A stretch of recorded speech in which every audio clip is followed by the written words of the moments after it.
Olá pessoal, sejam muito bem-vindas e muito bem-vindos ao canal Loucos por Eleitoral. Eu sou Alessandra Antunes e vamos a mais uma aula de Direito Eleitoral. Hoje vamos falar a respeito de entrevistas com pessoas pré-candidatas e com pessoas candidatas. Para conduzir essa aula, nós tomaremos como base a Lei das Eleições, a Resolução TSE número 23.610 de 2019, com suas atualizações, os entendimentos do Tribunal Superior Eleitoral e do Supremo Tribunal Federal. Será que a entrevista de pessoas pré-candidatas e pessoas candidatas é permitida? A resposta é sim.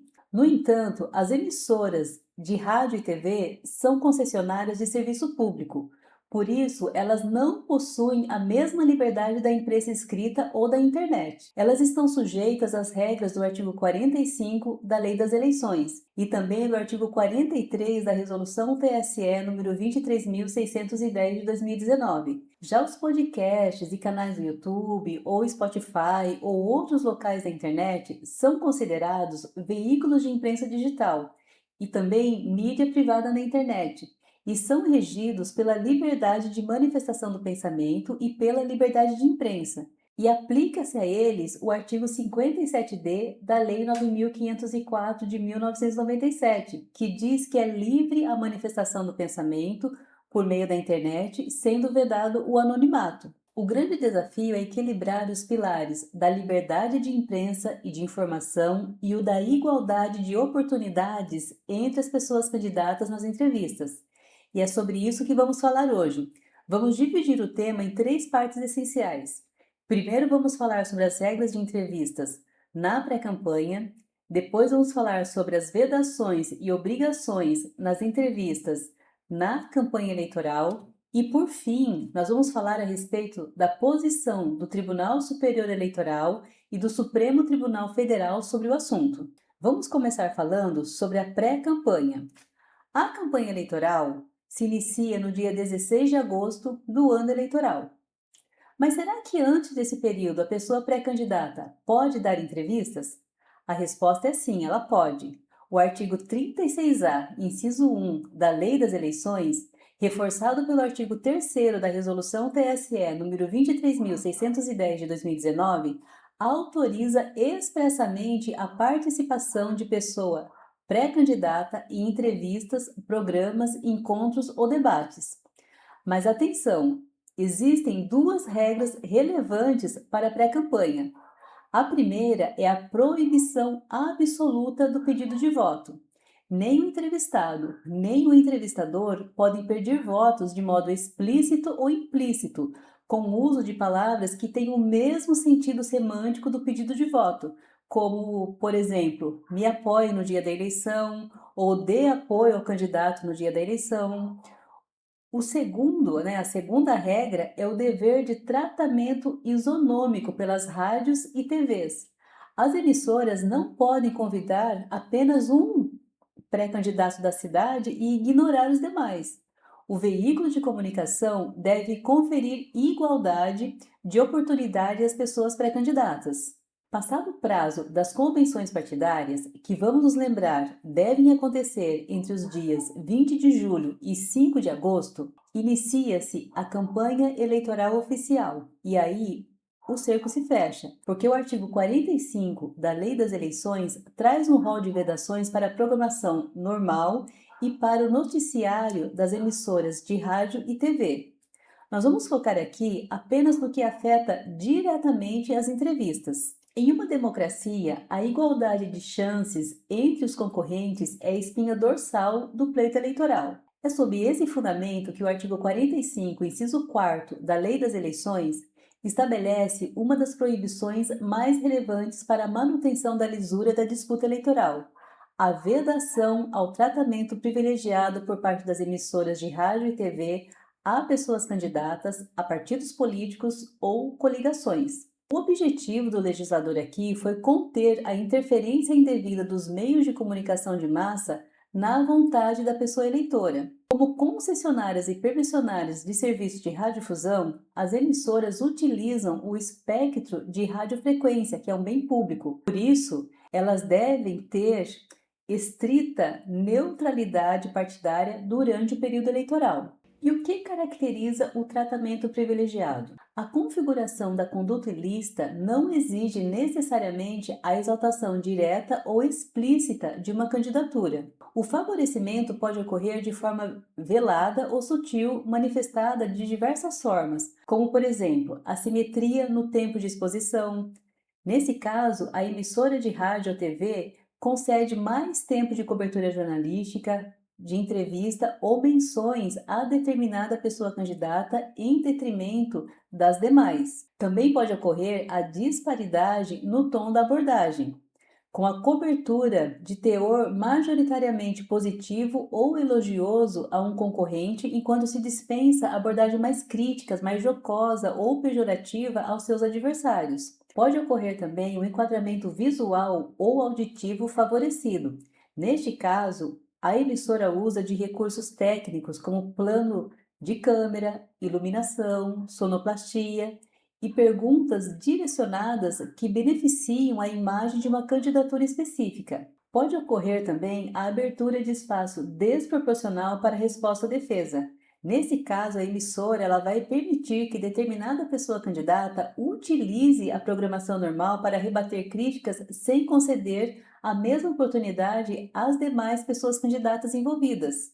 E aqui nós temos uma questão interessante, porque na ação número 1993-26 de 2010, o Tribunal Superior Eleitoral discutiu a exigência de tratamento igualitário a pessoas candidatas em entrevistas veiculadas na internet durante as eleições de 2010. E a decisão da Corte foi no sentido de que a determinação legal de tratamento isonômico para entrevistas se dirige apenas às emissoras de rádio e televisão e não se aplica aos sites da internet. Está aí na tela para vocês a ementa desse julgado. A leitura dessa decisão demonstra que o TSE entendeu que o princípio do tratamento isonômico para entrevistas não se aplica à internet porque a rede mundial de computadores é um ambiente livre para a manifestação do pensamento. E segundo o TSE, equiparar a internet a serviço de radiodifusão é considerado tecnicamente inadequado e juridicamente indevido. Portanto, segundo o TSE, nessa decisão, as limitações impostas à rádio e TV para debates e entrevistas não se destinam aos meios de comunicação na internet. Apesar dessa liberdade, a Corte Eleitoral ressaltou que eventuais abusos ou uso indevido dos meios de comunicação na internet podem ser apurados e punidos caso ocorram. Além disso, é importante lembrar que é proibido o pagamento para a realização de entrevista na internet. Isso significa que a pessoa candidata ou seu partido não podem pagar para o podcast realizar a entrevista.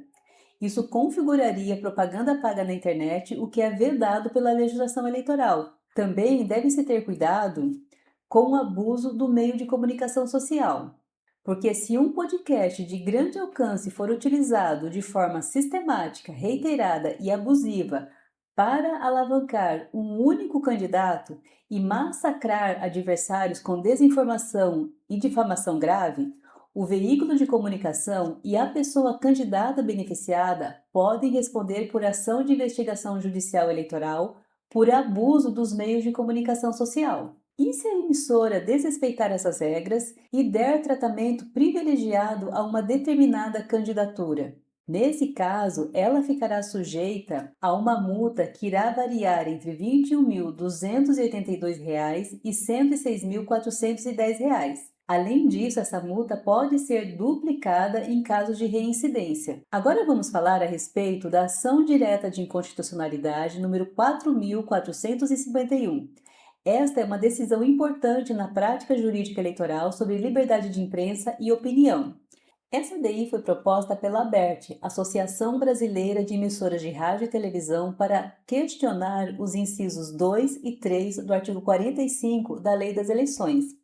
Esses incisos proibiam, após a realização das convenções para a escolha de candidatos e candidatas, que as emissoras de rádio e televisão utilizassem trucagem, montagem ou outro recurso de áudio ou vídeo para degradar ou ridicularizar candidatos ou candidatas, partidos políticos ou coligações. A lei também proibia as emissoras de veicular opinião favorável ou contrária a esses atores políticos. O plenário do STF, em decisão unânime, acolheu o pedido da ABERT e declarou a inconstitucionalidade dos incisos 2 e 3 do artigo 45 da Lei das Eleições e, por arrastamento, declarou também a inconstitucionalidade dos parágrafos 4º e 5º do mesmo artigo, que definiam o que é truncagem e montagem. O STF fundamentou a sua decisão em 5 pontos.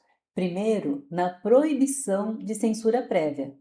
A Constituição brasileira veda expressamente a censura de natureza política, ideológica ou artística. Os ministros entenderam que as restrições da lei eleitoral impunham um inaceitável controle prévio do Estado sobre o que poderia ou não ser dito, criando um grave efeito silenciador que embaraçava a plena liberdade de informação jornalística. O STF também fundamentou a sua decisão no fato de que o processo eleitoral não é um estado de sítio. Ele refutou a ideia de que as eleições justificariam a suspensão temporária das liberdades fundamentais. Segundo o STF, o processo eleitoral não se equipara a um estado de sítio, única hipótese constitucional grave o suficiente para permitir restrições à liberdade de imprensa. Assim, se fora do período eleitoral as emissoras podem produzir sátiras e humor político livremente, devem ter o mesmo direito durante o período eleitoral. O terceiro ponto indicado pelo STF é que a Constituição protege o humor e a sátira. A Corte consagrou que o humor jornalístico abrange o pensamento crítico, a informação e a criação artística. A liberdade de expressão resguarda expressamente ideias que são satíricas, irreverentes, sarcásticas e não compartilhadas pela maioria.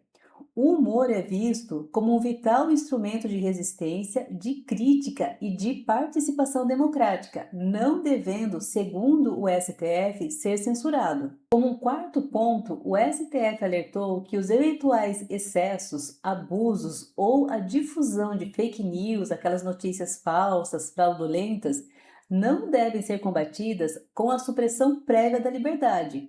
A responsabilização deve ocorrer posteriormente ao fato, com a utilização de mecanismos já existentes no ordenamento jurídico, como o direito de resposta, as ações de indenização, a responsabilização penal ou eleitoral por abusos que de fato desequilibrem o pleito eleitoral.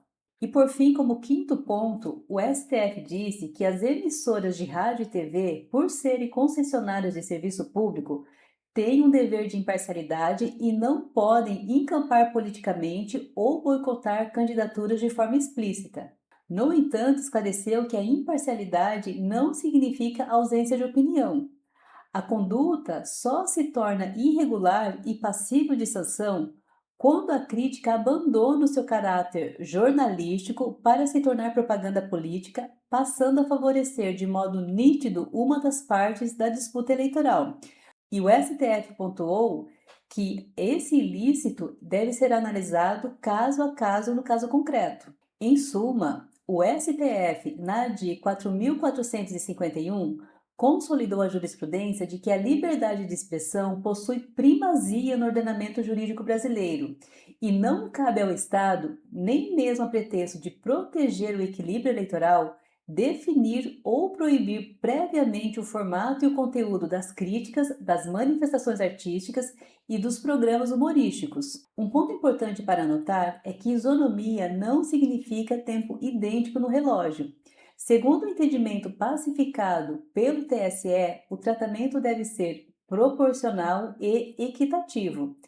As emissoras de rádio e TV podem fazer sabatinas e entrevistas desde que estabeleçam critérios objetivos e prévios para os convites. Por exemplo, elas podem convidar todos os postulantes de partidos com representação no Congresso Nacional, ou pode convidar os primeiros colocados nas pesquisas. De qualquer forma, para os convidados, deve-se aplicar as mesmas condições, as mesmas regras. Vamos fazer um resumo de tudo que nós vimos até aqui. Na pré-campanha, as entrevistas são livres, mas sem pedido de voto.